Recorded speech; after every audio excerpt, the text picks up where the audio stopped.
You have said it many times. To friends, to therapists, to the version of yourself you talk to at 2 a.m. I just want peace. I just want things to be simple. I just want to stop feeling like everything is so complicated and heavy and loud. And you mean it. Completely, genuinely, in the moment of saying it. And then something interesting happens. Peace arrives. Maybe not completely, maybe not in every area, but in one corner of your life, things settle. The conflict resolves. The uncertainty clears. The person who was creating chaos becomes manageable or distant or gone. And you feel, briefly, the relief you said you wanted.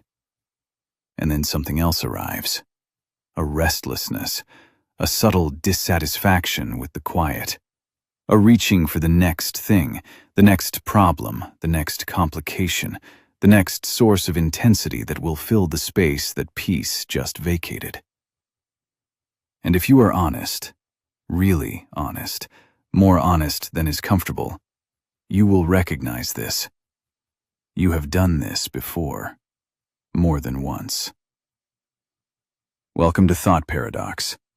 Today we are asking the question you have probably not asked yourself directly. Not whether you want peace, but whether you actually want it as much as you think you do. Let us be precise about what we are actually saying here. This is not a video that tells you peace is bad or that you are wrong to want it. This is a video about the gap. The persistent, revealing gap between what people say they want and what their choices consistently indicate they want. Because choices are more accurate than declarations. Declarations happen in the feeling of the moment. They reflect the sincere desire for relief from whatever is currently uncomfortable. Choices happen in the full context of who we are. They reflect, with considerably more accuracy, what the nervous system actually needs in order to feel alive, purposeful, and real. And for many people, the nervous system's actual needs and the declared desire for peace are not the same thing. Here is a simple test. Think of the last time you had an opportunity to choose the peaceful option. The conversation that did not need to be escalated. The problem that could have been left alone. The decision that could have been made simply, without extended deliberation and drama. Did you choose the peaceful option? Or did something pull you toward the more complicated one?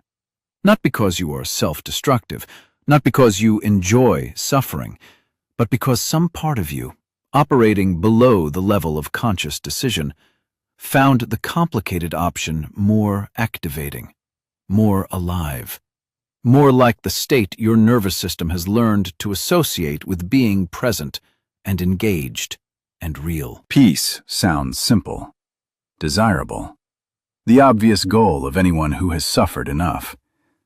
But peace has a texture that is genuinely difficult for many nervous systems.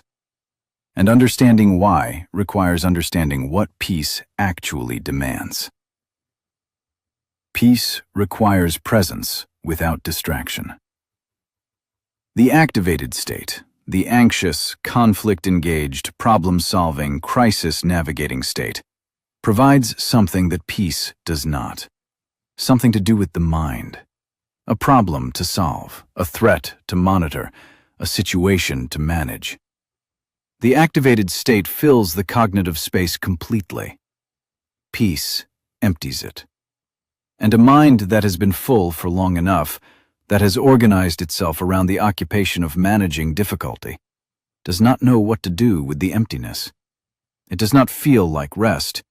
It feels like absence, like something that should be there is not. And the mind, finding the emptiness intolerable, begins to generate content, to find the problem, to create the complication, to manufacture the engagement that the peace removed. Peace requires tolerating your own company. This is perhaps the most uncomfortable aspect of genuine peace. When the noise stops, when the conflict resolves, when the drama ends, when the crisis passes, what is left is you, your thoughts, your feelings, your relationship with yourself in the absence of anything external to respond to.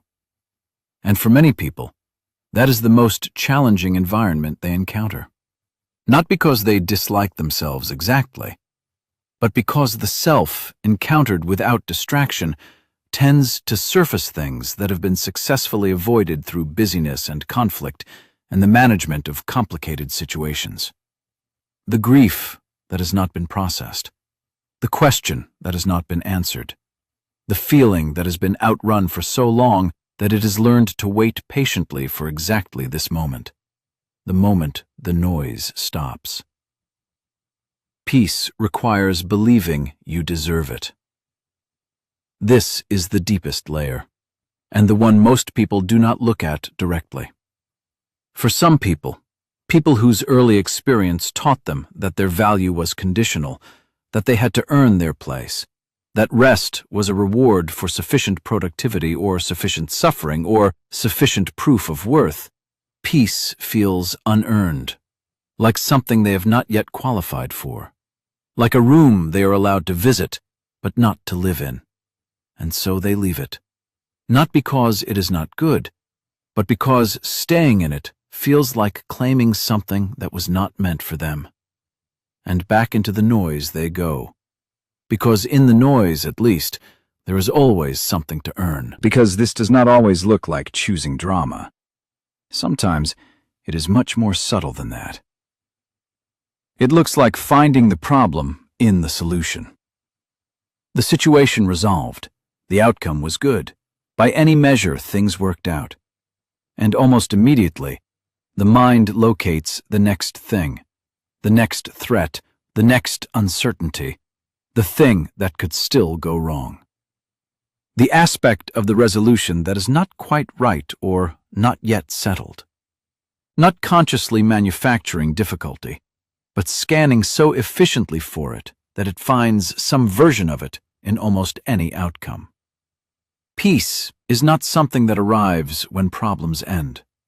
Peace, for this mind, is something that would require the complete and permanent elimination of all problems, which is not available, which means peace is not available, which means the search continues. It looks like reopening closed things.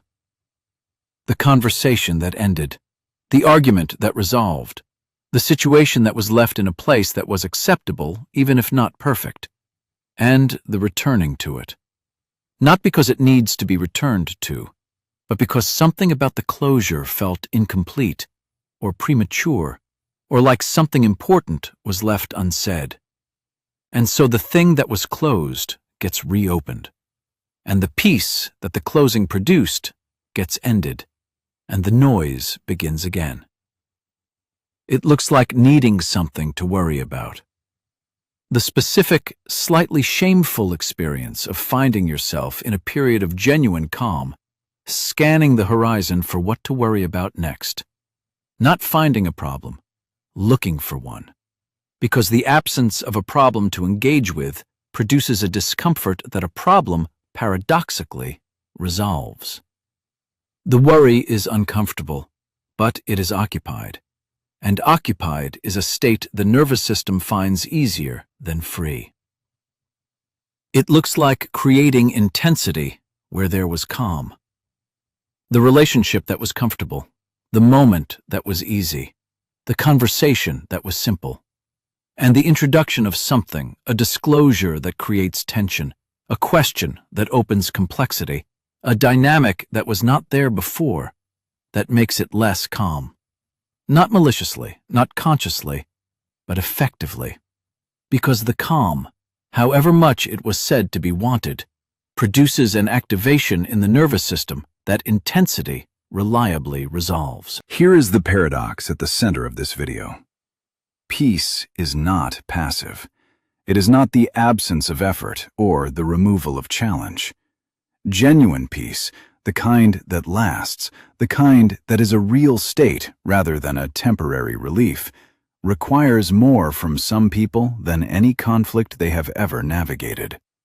It requires sitting with yourself, with the full contents of your interior, the things you have been too busy to feel, the questions you have been too activated to ask, the grief, the uncertainty, the versions of yourself that only surface in the quiet. It requires tolerating the discomfort of not having a problem to solve. For a mind organized around problem solving, the absence of a problem does not feel like freedom. It feels like purposelessness, like being a tool with nothing to build.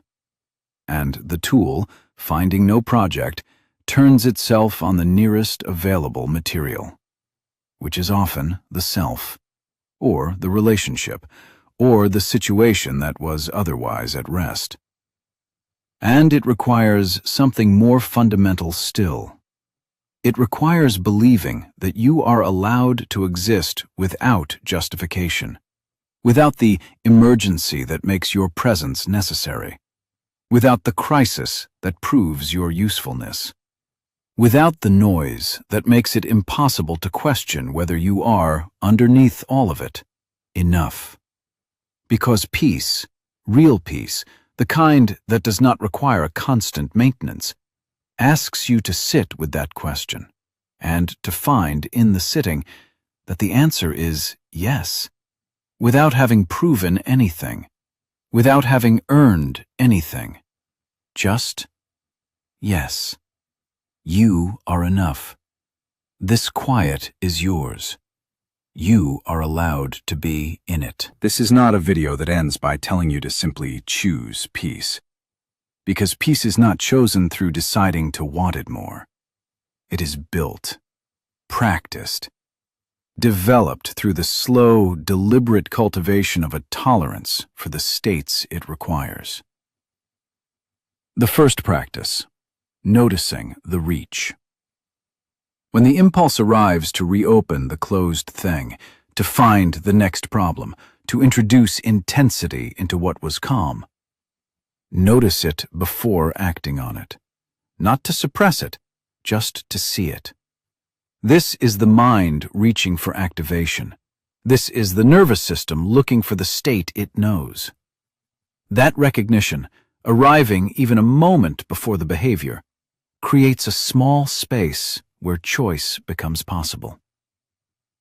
The second practice, staying in the discomfort of peace. When peace arrives, genuinely, in some corner of the life, stay in it long enough to feel the discomfort it produces. Not to fix the discomfort, to sit with it. Because the discomfort of peace is not evidence that peace is wrong.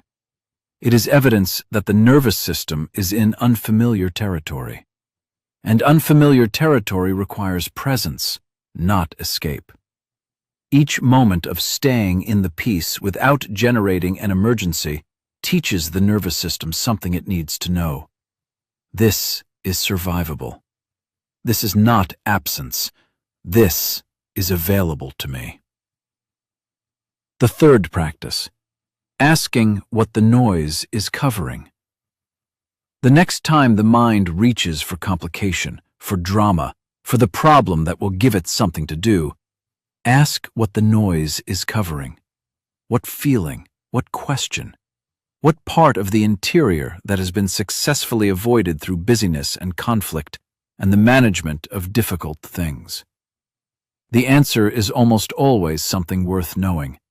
Not always comfortable to know, but worth it. Because the thing being covered does not disappear because the noise covers it. It just waits, patiently, for the quiet. You do want peace. That part was always true. You want the relief of it, the exhale of it, the particular freedom of a life that is not organized around the management of the next emergency. You want that. And you also, underneath it, want things that peace does not provide on its own. The aliveness of being in something difficult.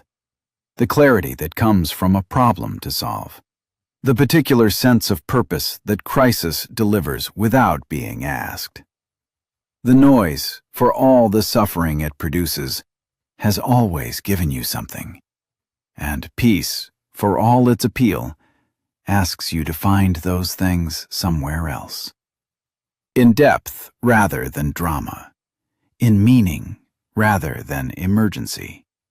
In the slow, quiet, largely invisible work of simply being present in a life that is allowed to be ordinary. That is harder than any crisis you have ever navigated. And it is the work that everything else has been preparation for. You are allowed to want peace.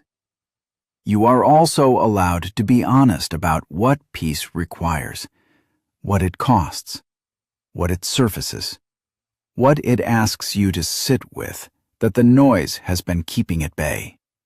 Because knowing what peace actually is, rather than the idea of it, is the only way to build a real relationship with it.